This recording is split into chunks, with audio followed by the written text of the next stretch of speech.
Welcome to the Workplace Wellbeing Essential Series. I'm Mari Ryan. I'm the CEO and founder of Advancing Wellness. It is my pleasure to welcome you today to this expert interview where we explore topics that impact employee well-being.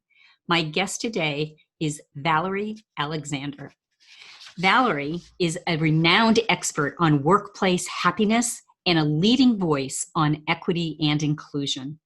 As a nationally recognized speaker on the topics of happiness, the advancement of women, and unconscious bias, her keynotes and workshops have entertained, trained, and inspired lawyers, artists, truck drivers, doctors, investment bankers, software developers, homemakers, CEOs, and countless others around the world. Valerie has published several books, including The Happiness as a Second Language, an Amazon #1 bestseller, Success as a Second Language, and How Women Can Succeed in the Workplace Despite Having Female Brains. Valerie started her career as a corporate securities lawyer, investment banker, and internet executive in Silicon Valley, then transitioned to Hollywood, where she enjoyed success as a screenwriter and a director. In addition to inspiring people worldwide as a keynote speaker, Valerie also writes Christmas movies for the Hallmark Channel, which she knows you secretly love, even though you only admit that to watching them with your mom. Valerie, I'm so excited to have you join us here today. Thank you so much for inviting me, Mari. This is going to be wonderful. I no doubt it is. I love our conversations. Well, with the major events in the world over the past few months, including, not to, overplay these, but the pandemic, an economic downturn, racial unrest, and let's not forget about climate change, they've impacted all of us. And for many, it has changed not just where we work, but also how we work, in giving new meaning to the word workplace. Along with this also comes a lot of stress. And yet here we are today talking about happiness in the workplace. Now, I don't want our audience to think we're insensitive or tone deaf, but given everything that's going on, is this the right time to be thinking about happiness at work? More than ever, we should be thinking about happiness at work.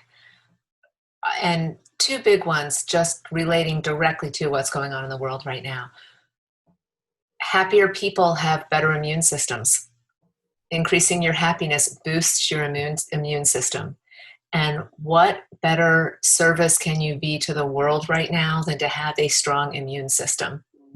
And so that is absolutely a benefit of happiness and a reason to focus on happiness. So that's number one. Number two, Lao Tzu, who is the founder of Taoism, says, if you want to eliminate all the darkness in the world, first eliminate all the darkness in yourself. And so if you look at the other things, the other crises that are hitting our world, particularly the racial unrest and the injustice, there is no reason that being a happy person and fighting against racial injustice are mutually exclusive. In fact, I think they're inclusive. I think the happier you are, the better position you're in to go fight that fight and to go speak up for your community or speak up for other communities. So I think that's extremely important. Give yourself the fuel, give yourself the armor of happiness to go into battle. Mm-hmm. And then the last thing is in terms of, you said how we're working and how we define workplace.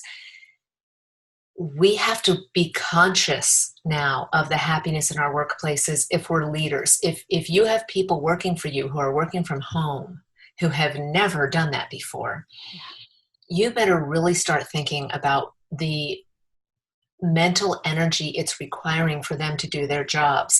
I know I've heard from so many leaders and managers who say, my people have it so easy now. They don't even have a commute. They don't, they don't get dressed to go to work. Yes, but they're also having to motivate themselves.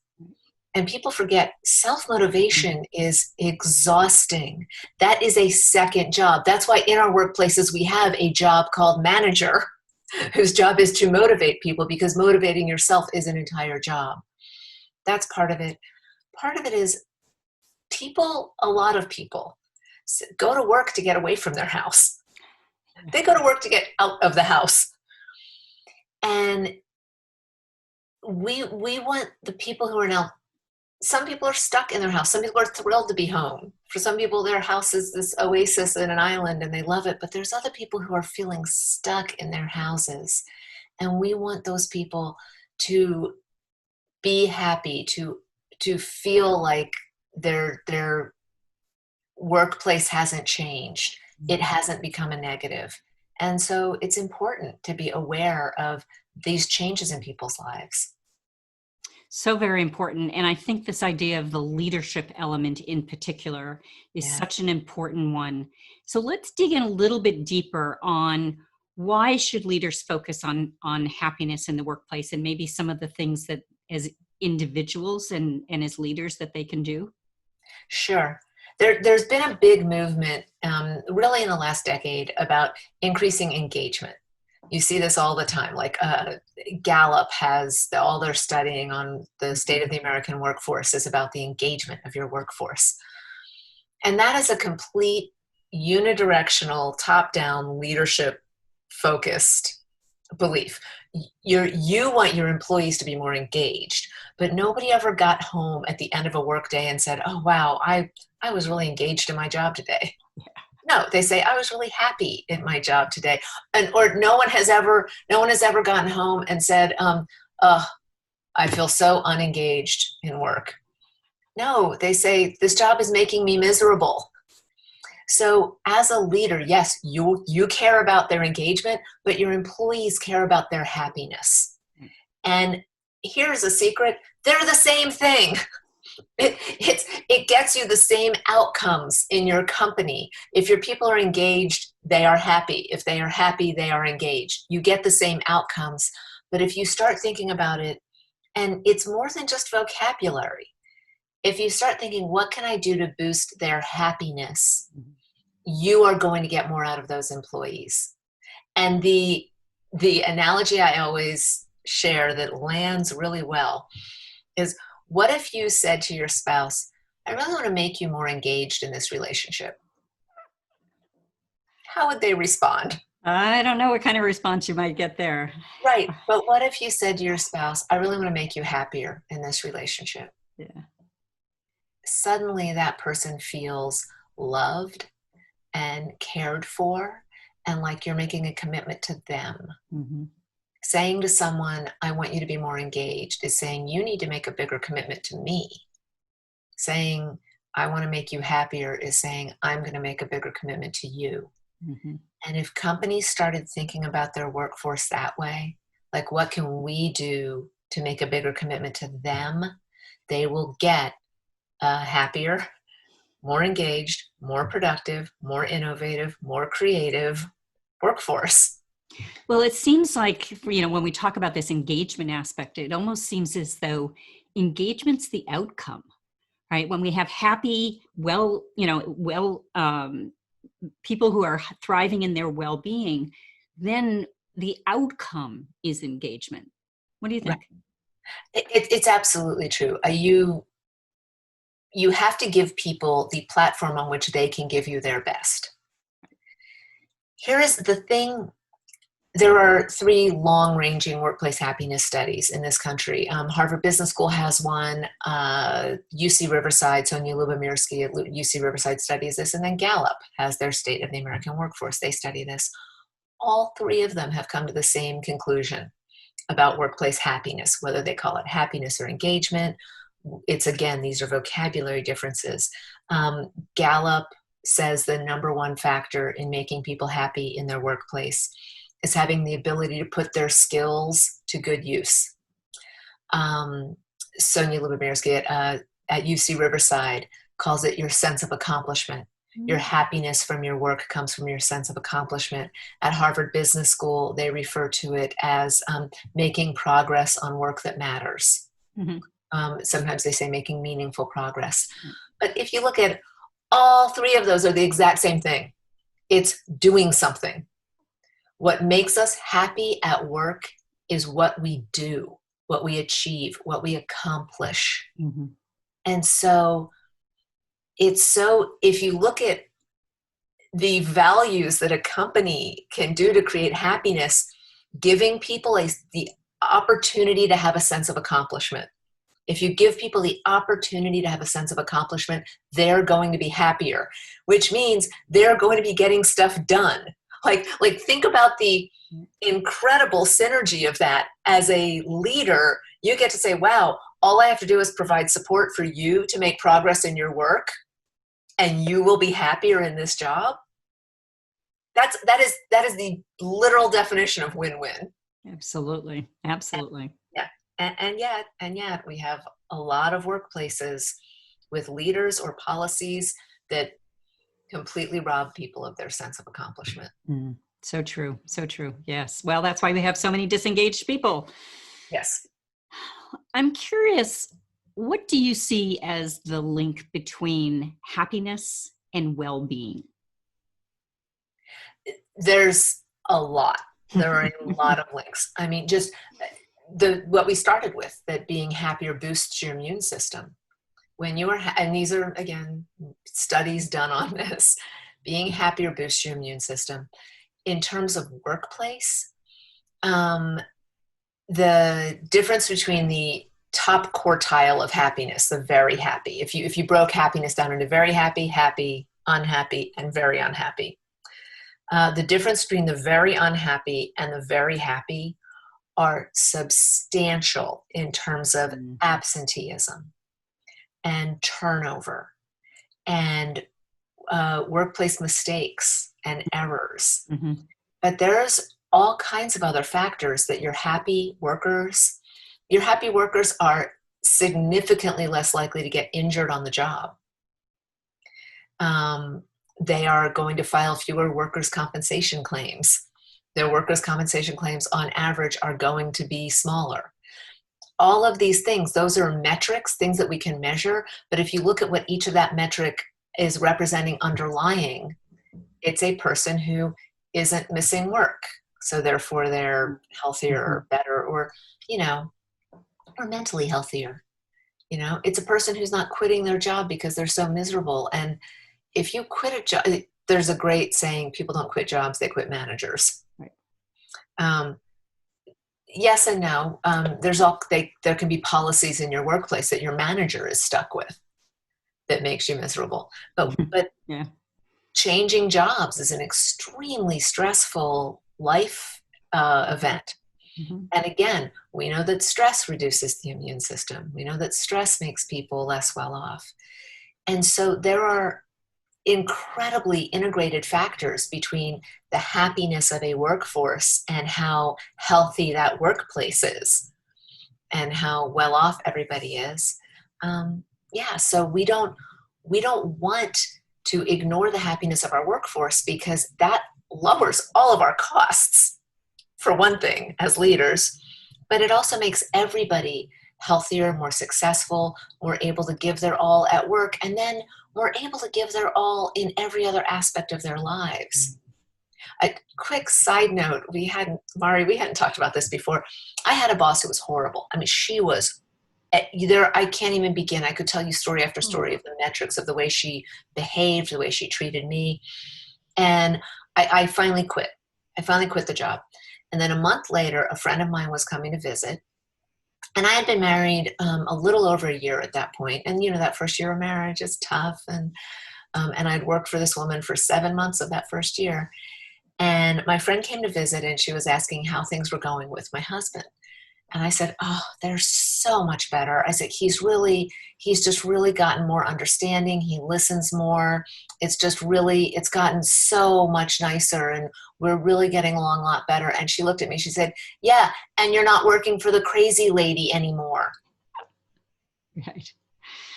So what happens at work is what we bring home, and just vice versa, right? And without realizing it, like, I had no idea that the reason I was having such challenges in my marriage was because I worked for a boss who was insane. Yeah. And thank God, the boss is the one I got rid of. Yes. Well, good choice, Valerie. Yes, but a lot of people don't have either. They don't have that luxury. Like, they can't just switch jobs at will. Right. Or they don't make the disconnect to say, wow, my family is not making me unhappy. They're wonderful people. My workplace is making me unhappy. Mm. Instead, they continue to let the toxicity build up. The number one thing I can share right now is when you have happy people in your workplace, they're not toxic. Right. And when you have toxic people in your workplace, get rid of them right away. Yeah. We've all been there, and I wrote a whole book about that. Understand. So I just wanted to ask, let's think now that you've made some great points there about how really there is a very solid business case here for happiness. So there's no question in my mind, and I don't think our audience would debate that, there's a lot of reasons employers want to do this.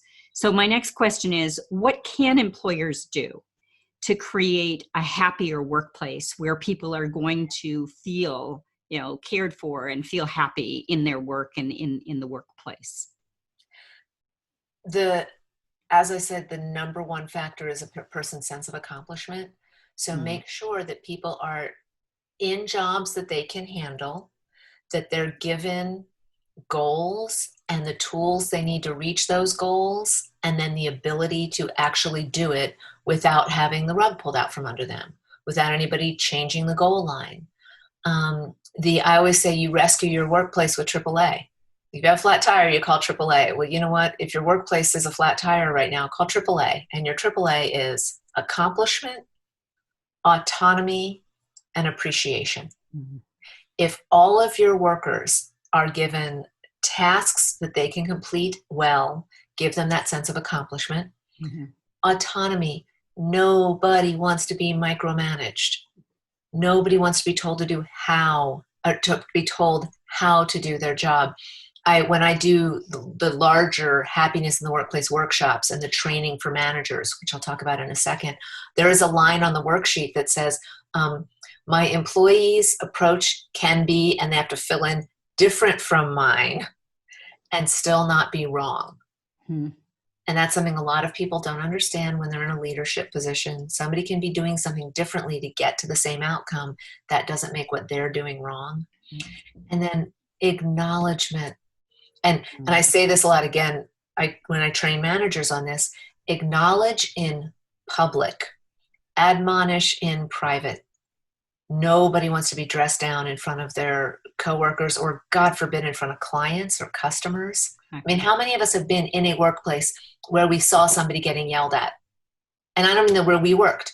Like, you're in the Burger King and someone is getting yelled at for doing something wrong. It's like, wow, that is wildly inappropriate. Mm-hmm. If you have to correct someone, do it behind a closed door. But boy, if you're going to acknowledge someone, do it in front of everybody. And, loudly. And then again, make sure that the acknowledgement is spread around equally. Make sure the person sitting in the back corner keeping the website updated is still getting acknowledged publicly, even though what they're doing is so quiet and non-noticed. But all of this comes down to what I call accidental managers. And as soon as I say that, everybody has their like, oh, yeah. I get it. Because we put people in this country, in every country, we put people in charge of other people without giving them 1 minute of managerial training. Either because their title or their education or their seniority put them in that role, or because their job performance put them in that role. It's the worst thing we do to software developers. If someone is the best software developer on a team, we'll make them the lead software developer, which then takes away software developing from their job, the one thing they love and are good at, where they get a sense of accomplishment, and then put them in charge of other people, which they are not skilled at. Mm-hmm. It is ludicrous. We have to come up with other reward systems for somebody being really good at what they do, other than putting them in charge of other people. That's one. We also have people who are in charge of other people without any acknowledgement that they're managers. This is lawyers and doctors and scientists. Mm-hmm. We don't think that if you're a doctor, you're a manager. You need to be trained on managerial skills. And the training can be very simple. How to speak to somebody who answers to you, how to motivate them. If you get the best out of the people who work for you, that's the most valuable trait you can bring to any workplace. And yet, we're not focusing on it at all. As you know, when you get a managerial role, they train you on the health benefits. They train you on how time cards are processed. Like when I was the first managerial role I ever got, I was trained on where to park, and not 1 minute on how to speak to the people who worked for me. Wow. So just a quick good one, just as a takeaway, don't move the goal line. If you gave someone a task, give them the ability to finish that task. Mm. And I know all workplaces respond to the tyranny of the urgent. You know, you gave someone a task and then, the client blew through the door that their order didn't arrive or something. And suddenly, and you grab that person, like, go fix that. Go fix that is a super easy directive. But you have just destabilized that person's entire workday. Mm-hmm. They were working on something. They had a task. When you say go fix that, the brain is an interesting thing. We tell ourselves all kinds of stories, whether they're true or not. The first thing that person thinks is, oh, I must have messed that up. Even if it has something that has nothing to do with them. The boss saying, go fix that, puts somebody in fight or flight mode. Your amygdala triggers your hypothalamus to, release a cortisol into your bloodstream, which is your stress hormone. Cortisol reduces your immune system. Mm-hmm. So don't say, go fix that. Say, hey, thanks for what you're working on. Thanks for what you're working on. But something just came up that's more important, and I know you can handle it.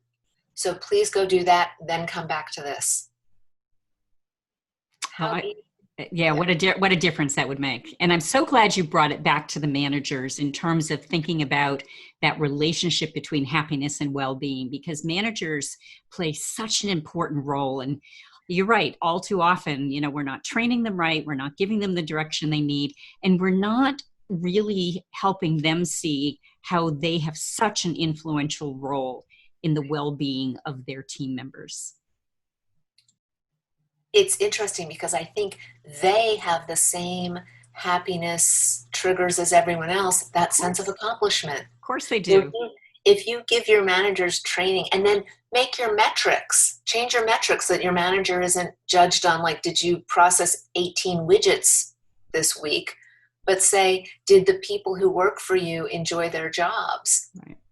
If that becomes the metric on which we assess managers, we're going to get much better managers and much more productivity from the people who work for them. Totally agree. Well, thank you for sharing those insights. Sure. If our audience wants to learn more about you, Valerie, and the work that you're doing, where can they find you? Speakhappiness.com. So Speak Happiness is my company. It's my website, speakhappiness.com. Well, wonderful. And thank you for being here today to speak about happiness. And thanks for the fabulous book that you've written on this topic. It's just a delight. So I would encourage people to think about checking that out. Valerie, as always, it's just a treat to spend time with you. Thank you so much, Mari. I'm so happy you welcomed me into this space. My pleasure.